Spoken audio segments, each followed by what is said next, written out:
all chasing that promise, aren't we?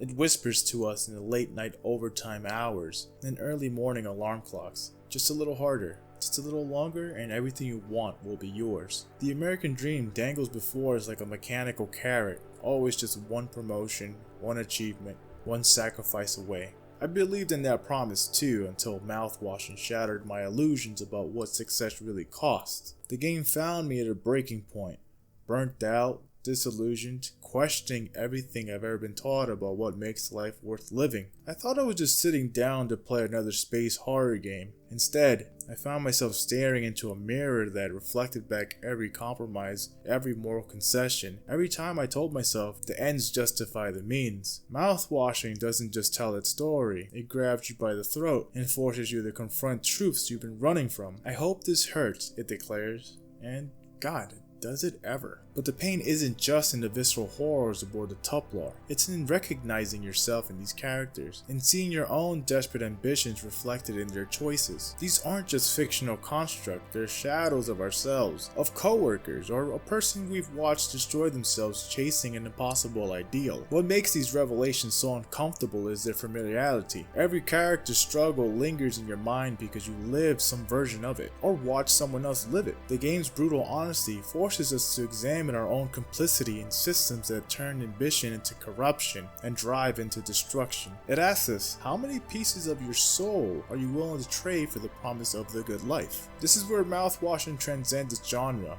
It's not just a psychological horror, it's a mirror held up to the horror of our own psychology, reflecting back the monstrous shapes our dreams can take when we pursue them at any cost. The true terror isn't in the darkness of space or the physical threats the characters face, it's in recognizing how easily we can become lost in a maze of our own ambitions, transformed by the very success we thought would save us. This is Jimmy, and his character arc is particularly revealing. His initial portrayal as a loyal friend and skilled co-pilot masks a man drowning in envy and desperate for validation. His descent is marked by an inferiority complex that metastasizes into violence, all in the pursuit of status, position, and escape from his past demons. His transformation embodies the game's central warning about the cost of unchecked ambition. Each character aboard the Tuplar contributes to a broader indictment of our collective pursuit of the good life. Their stories resonate because we recognize our own struggles with inadequacy, our fears of failure, or our desperate need for validation. Through Jimmy's tragic fall, we see how the relentless pressure to succeed can corrupt the soul. His inability to accept responsibility turns every relationship into a battlefield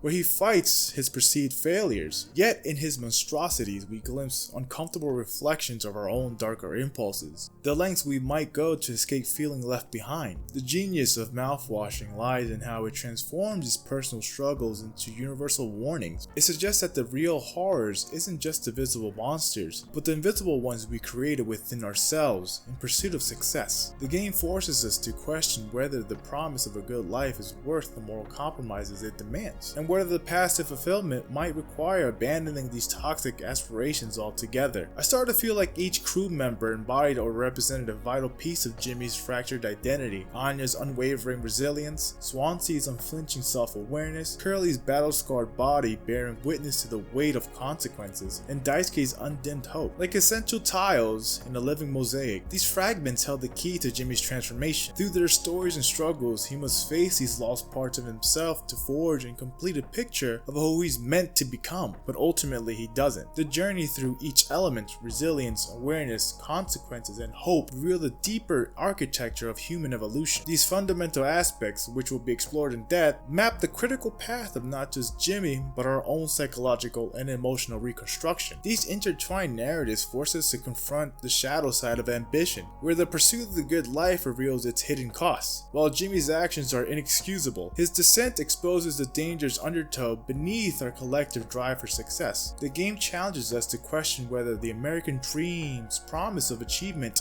and recognition is all worth the toll it takes on our mental health and relationships. This isn't about justifying monstrous behaviors, it's about understanding how our fundamental drive for success can corrupt us when we lose sight of our humanity. Jimmy's psychological deterioration unfolds through increasingly disturbing hallucinations, each offering brief moments of clarity that might make his fall more tragic. In these visions, his internal monologue betrays flickers of self-awareness, moments where he questions the morality of his actions before retreating into self-deception. These glimpses of potential redemption, which he constantly rejects, culminate into his final act. Even in his last moments, he chooses escape over accountability. Let's explore some of these instances of hallucinations. In one particularly striking moment deep in space, Jimmy comes face to face with Curly once again, a scene eerily reminiscent of what we witnessed in Curly's own psyche earlier in the game. There, Curly was depicted in an endless red sea, vast, beautiful, yet claustrophobic and isolating, a visual echo of his inner turmoil and the burnout of a leader overwhelmed by unfulfilled expectations. Now as Jimmy meets Curly, who sits in a chair set ablaze, he falls to his knees, overwhelmed by the realization of the unbearable pressure Curly has endured. The fire, a haunting metaphor of what I can only describe as the notion of he thought the grass was greener on the other side, but it actually represents a force that Jimmy can neither extinguish nor control. He had longed for that moment, the chance to prove his worth as a leader, only to collapse when confronted with the weight of true responsibility. Leadership, after all, is not just a title, it's a presence, a skill, and a hard-working recognition. In his desperate yearning for status, Jimmy's actions have not only ruined lives, but also shattered his own sense of self-worth. In another instance of his hallucinations, the game's horse-like monsters, bosses that seem to materialize out of Jimmy's nightmares, carry an equally profound meaning. They aren't merely obstacles to defeat, they personify the crushing anxiety of being caught, the terror of failure that plunges him at every turn. In many ways, these creatures are symbolic representations of his employer, the Pony Express, and the ever-looming specter of authority. Jimmy's entire battle mechanics revolve around evading capture, a vivid portrayal of how, in our own lives, we often avoid taking responsibility for our mistakes. We fear being labeled as failures so much that we skirt the uncomfortable truth of our imperfections. Confronting these inner monsters is never easy. It's a reminder that the drive to succeed can sometimes lead us to ignore our vulnerabilities rather than face them head on. Ultimately, striking images, Curly's burning solitude, and the relentless predatory pursuit of these horse-like monsters are more than just the game's mechanics or visual metaphors. They serve as a poignant reflection of the dark side of ambition and the perilous cost of pursuing the so-called good life. Jimmy's internal conflict, laid bare through these powerful symbols, challenges us to ask, at what cost do we chase success? His struggles force us to confront the painful reality that the quest for validation and leadership, while deeply human, can also lead to a self-destructive cycle of denial and evasion. In our own lives, we too may dodge our inner demons, seeking to hide from failure rather than learn from it. And in doing so, we risk losing touch with the very qualities that make us truly human. In contrast to Jimmy's corrosive ambition is Anya, and man, her story just breaks your heart, but not for the reasons you may think. Sure, what Jimmy did to her was horrific, and yeah, it sent her to a really dark place, but reducing her to just Jimmy's victim misses the whole point of who she really was, in my opinion. This was a woman who got knocked down again and again, I mean trying and failing medical school 8 times. Most of us would have given up after the second or third try, but not Anya. Each time she picked herself up and tried again, even when it felt like the whole world was telling her she wasn't good enough. That's what makes her story so powerful. Here's someone who had every reason to give up, every excuse to let life beat her down. The assault was just the latest and cruelest blow in a long line of obstacles.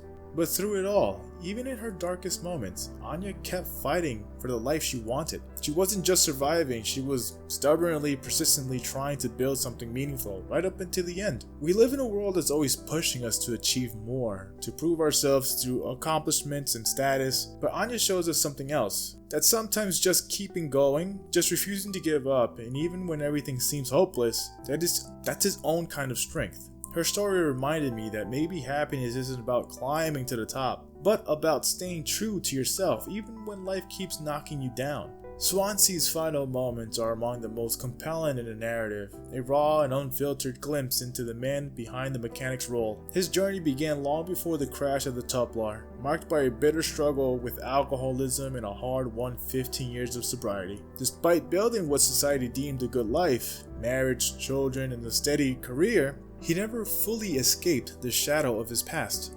As the events aboard the Templar unfolded, Swansea's action grew increasingly ambiguous and secretive. His desperate attempt to hide a functioning cryopod, his insistence on blocking off critical areas with makeshift foam walls, and his reluctant decision to break his sobriety after discovering mouthwash with high ethanol contents, all revealed a man torn between self-preservation and duty. In the midst of the chaos, as Daisuke's fate turned tragic and Jimmy's dark ambitions came to a head, Swansea's inner conflict became painfully evident. He grappled with a profound truth, that the very qualities he sought to suppress, the reckless, untamed joy of his earlier intoxicated days, still pulsed beneath the surface of his hard-fought redemption. In his final monologue, as he stood tethered by his own failures and the weight of his unresolved past, Swansea laid bare an unvarnished truth. He acknowledged that while society praised the orderly, good life, true self-awareness comes from only confronting your own imperfections head-on. He scorned Jimmy's parasitic ambition as a mirror of his own suppressed desires,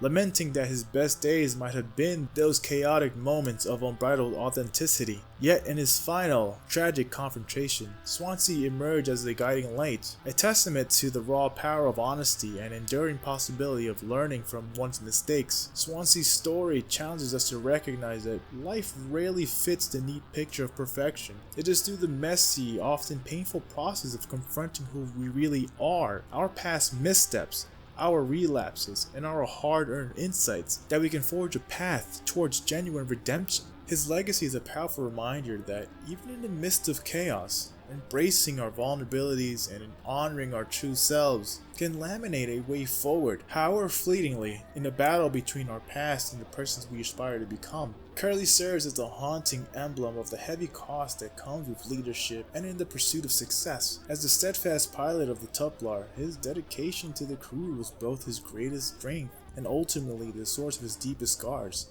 Revered for his reliability and deep care, evident in the moments when he helped Jimmy secure his role at the Pony Express and kept the crew informed about critical changes, Curly's leadership was built on the ideals of responsibility and self-sacrifice. Yet, it was precisely his failure to confront Jimmy's destructive behavior that carved his legacy in pain. His single, unblinking eye and the charred, mutilated remnants of his body are not merely physical injuries. They are metaphors for the profound consequences of neglecting one's duty. In his desperate bid to save the crew, rushing to the cockpit during a fatal moment when Jimmy steered the ship toward an asteroid, Curly not only averted an immediate disaster, but also sealed his fate as a martyr for compromised leadership. The path to fulfillment and success is never without sacrifice. The very achievements we pursue often demand a toll, exacted in both our integrity and well-being. Curly's quiet remorse, as hinted in his hallucinated reflections, underscored that true leadership requires the courage to face hard truths, even when doing so endangers our ambitions and personal safety. His mixed legacy, marked by both his noble actions and his critical oversights, reminds us that every decision carries weight. In neglecting to act decisively against the warning signs around him, Curly inadvertently set in motion a chain of events that would lead to irreversible loss and enduring regret. Thus, his suffering becomes a powerful call to embrace accountability and vigilance. Curly's story warns us that turning a blind eye, hoping for a smoother process and easier success, can leave us forever scarred. It is through his pain that we learn the paradox of leadership, that the most profound lessons and the most significant achievements are linked to the willingness to confront our deepest failures. Daisuke stands as an emblem of unyielding hope amid overwhelming despair, a soul whose innocence and optimism shines bright even when they rendered him tragically vulnerable.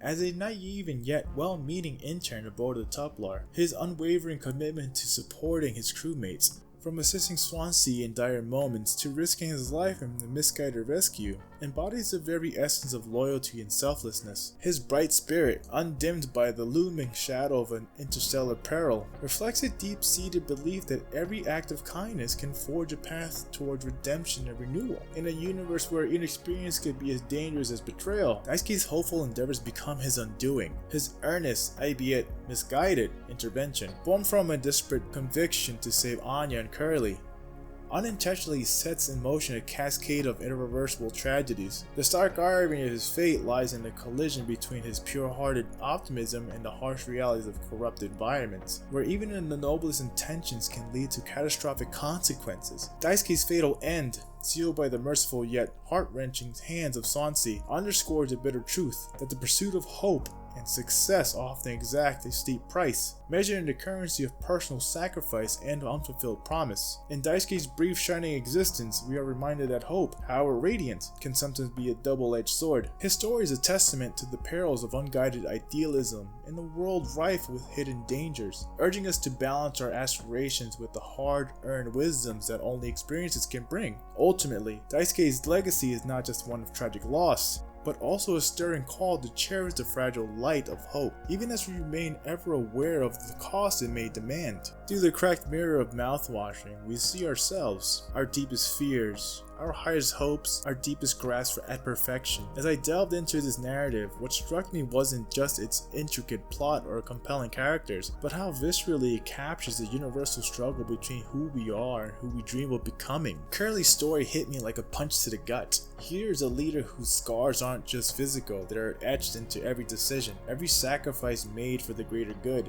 His journey resonates with anyone who's ever shouldered the burden of responsibility. Through him, we experience the lonely nights of doubt, the moments where conviction wavers but duty demands we stand firm. When I first encountered Daisuke, I was skeptical of his seemingly naive optimism. Yet as his story unfolded, I recognized in him that the part of ourselves we often try to suppress, the voice that insists on hope, even when logic screams otherwise. His unwavering belief isn't blind faith, it's a conscious choice to see possibility in the ruins, to find light in the darkest corners of human experience. His journey challenges us to question whether our own cynicism is wisdom or merely a shield against disappointment. Jimmy's descent into self-destruction serves as a harrowing reflection of our own relationships with ambition. His story forced me to confront uncomfortable truths about the cost of single-minded pursuit of success. We see in him the seductive dangers of just one more sacrifice, the way ambition can twist from motivation into poison. His narrative asks us, how many pieces of ourselves are we willing to trade for the promise of greatness? Anya's resilience spoke to me on a profound level. Her story isn't just about surviving trauma, it's about the quiet courage of choosing to remain open to life despite her cruelties. Through her experiences, we learn that healing isn't just a destination but a journey. Her strength lies not in being unbreakable, but in choosing to rebuild again and again. Swansea's reflective nature provides the philosophical heart of the narrative. Through his introspection, we're invited to examine our own capacity for change and understanding. His journey suggests that true wisdom comes not from avoiding mistakes, but from the willingness to face them honestly and learn from their lessons. In his story, we find permission to be imperfect,